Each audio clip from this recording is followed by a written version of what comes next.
आज मैं तुम्हारी पढ़ाई की उस आदत को सीधा करने आया हूँ जो तुम्हें थका देती है, कंफ्यूज करती है और फिर भी रिजल्ट नहीं देती। तुम सोचते हो कि तुम मेहनत कम कर रहे हो, लेकिन असल में तुम्हारी मेहनत गलत जगह लग रही होती है। कभी तुम मैथ उठा लेते हो, कभी साइंस, कभी कोई रैंडम चैप्टर, और फिर दिन के एंड में सिर्फ एक एहसास बचता है, मैं पढ़कर भी पीछे क्यों हूँ। इसका जवाब सीधा है, पढ़ाई तभी काम करती है जब उसमें दिशा हो, और दिशा तभी मिलती है जब तुम्हारे दिन, हफ्ते और टॉपिक्स एक ठीक तरह से बनाए गए प्लान के अंदर आते हैं। इसलिए आज मैं तुम्हें ऐसा टाइम टेबल बनाना सिखाऊंगा जो ना बोरिंग हो, ना अनरियलिस्टिक, ना प्रेशर देने वाला। ये तुम्हारी लाइफ को मैनेजेबल बनाएगा, तुम्हारी एनर्जी को सही जगह लगाएगा और तुम्हारी प्रोग्रेस को मेजरेबल बना देगा। स्टेप 1, सबसे पहले समझो तुम्हें पढ़ना क्या है। ज़्यादातर स्टूडेंट्स टाइम टेबल इसलिए नहीं फॉलो कर पाते क्योंकि उन्हें खुद नहीं पता होता कि उन्हें एग्जैक्टली पढ़ना क्या है। तुम सिर्फ सब्जेक्ट का नाम लिख देते हो, मैथ, साइंस, इंग्लिश, पर जब तुम स्टडी करने बैठते हो तुम कंफ्यूज हो जाते हो कि मैथ में क्या करना है, अलजेब्रा, प्रोबेबिलिटी, ट्रिग्नोमेट्री। इसलिए पहला कदम यह है कि अपने सब्जेक्ट को छोटे, क्लियर, मैनेजेबल टॉपिक्स में तोड़ दो।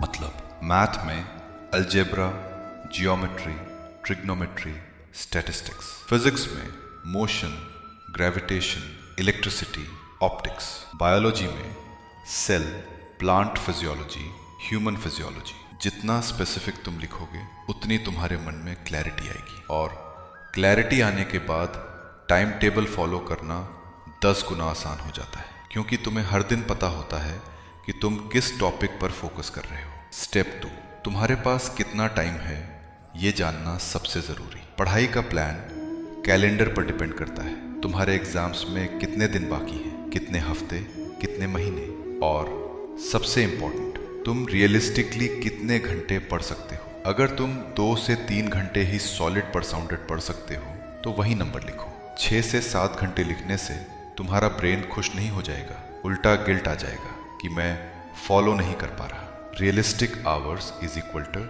Sustainable progress. तुम्हारा टाइम टेबल तुम्हारी असली जिंदगी के हिसाब से बनना चाहिए, न कि किसी टॉपर की रूटीन को कॉपी करके। स्टेप 3, स्ट्रॉन्ग और वीक सब्जेक्ट्स पर समझदारी से काम करो। हर सब्जेक्ट तुम्हारे लिए इक्वल नहीं होता। कुछ सब्जेक्ट्स तुम्हें इंटरेस्ट से आते हैं, कुछ तुम्हें टॉर्चर लगते हैं। इसका मतलब ये नहीं कि दोनों को इक्वल टाइम देना चाहिए। रूल सिंपल है, जहाँ वीक हो वहाँ ज़्यादा टाइम, जहाँ स्ट्रॉन्ग हो वहाँ कम टाइम। एग्जाम्पल, फिजिक्स मुश्किल लगती है तो डेली 2 ब्लॉक्स, इंग्लिश आसान लगती है तो 1 ब्लॉक, मैथ मॉडरेट लगती है तो ऑल्टरनेट डे। इस तरह तुम्हारा एफर्ट एग्जैक्टली उस जगह लगता है जहाँ तुम्हारी इम्प्रूवमेंट का सबसे ज़्यादा स्कोप है। स्टेप 4, स्टडी ब्लॉक्स का साइंस, 50-10 रूल। एक बात याद रखना, लॉन्ग आवर्स मतलब हमेशा गुड स्टडिंग नहीं होता है। फोकस्ड आवर्स बराबर गुड स्टडी। इसलिए दुनिया भर के टॉपर्स एक ही मेथड फॉलो करते हैं, 50 मिनट पढ़ाई, 10 मिनट ब्रेक। 50 मिनट तुम्हारा डीप फोकस जोन होता है, जिसमें तुम डिस्ट्रैक्शंस को दूर रखते हो, एक टॉपिक पर टिक कर पढ़ते हो।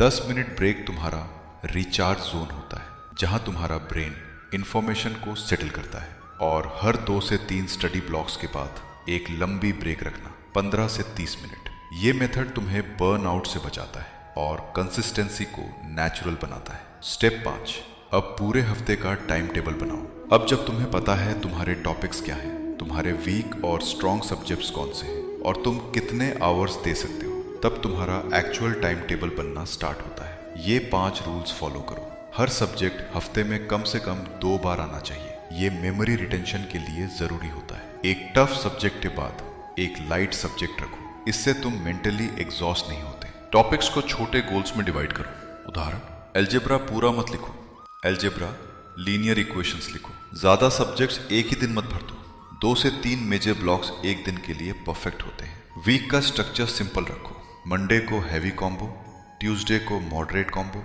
वेडनेसडे को बैलेंस, थर्सडे को वैरायटी, फ्राइडे को डीप फोकस, सैटरडे को रिवीजन, संडे को रेस्ट। इस तरह तुम्हारा हफ्ता सिस्टमैटिक होता है और तुम्हारा ब्रेन प्रिडिक्ट करके इजीली एडजस्ट कर लेता है। स्टेप 6, टाइम टेबल में वैरायटी जरूरी है। एक और बड़ी गलती, हर दिन सेम टाइम सेम सब्जेक्ट। ये रूटीन बोरिंग लगने लगता है और बोर्डम कंसिस्टेंसी को तोड़ देता है। इसलिए अपने सब्जेक्ट्स को रोटेट करो। मंडे को मैथ पहला सब्जेक्ट हो सकता है, थर्सडे को मैथ लास्ट हो सकता है, ट्यूसडे को इंग्लिश पहला हो सकता है, फ्राइडे को इंग्लिश सेकंड हो सकता है। जब तुम सब्जेक्ट्स को रोटेट करते हो तुम्हारा ब्रेन एक्टिव रहता है। Active brain equals to better concentration. Step 7, एक दिन हमेशा फ्री रखो। टाइम टेबल में एक दिन ऐसा होना चाहिए जो कोई स्ट्रिक्ट पढ़ाई का प्रेशर ना रखे। इस दिन तुम रिवीजन कर सकते हो, पेंडिंग काम पूरा कर सकते हो, वीक एरिया पर और फोकस कर सकते हो या सिंपल रेस्ट कर सकते हो।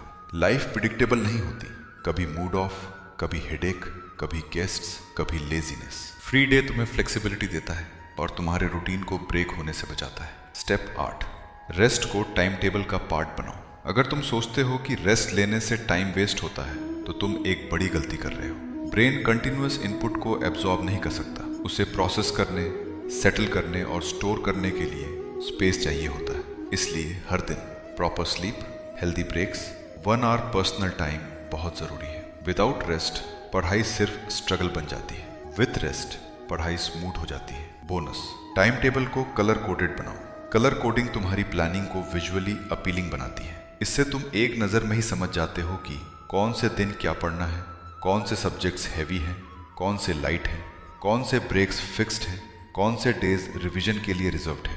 कलर्स फोकस को इंक्रीज करते हैं और माइंड को एंगेज रखते हैं। जो तुम पढ़ाई में स्ट्रगल कर रहे थे वो तुम्हारी कैपेसिटी की वजह से नहीं था, वो तुम्हारी प्लानिंग की वजह से था। अब तुम्हारे पास एक क्लियर रोड मैप है। अब तुम्हारी पढ़ाई स्ट्रक्चर्ड होगी, तुम्हारा माइंड पीसफुल होगा, तुम्हारी प्रोग्रेस विजिबल होगी। अब पेपर और पेन उठाओ और अपना टाइम टेबल बनाओ। तुम्हारी सफलता तुम्हारे हाथ में है और उसका पहला कदम है एक परफेक्ट स्टडी प्लान।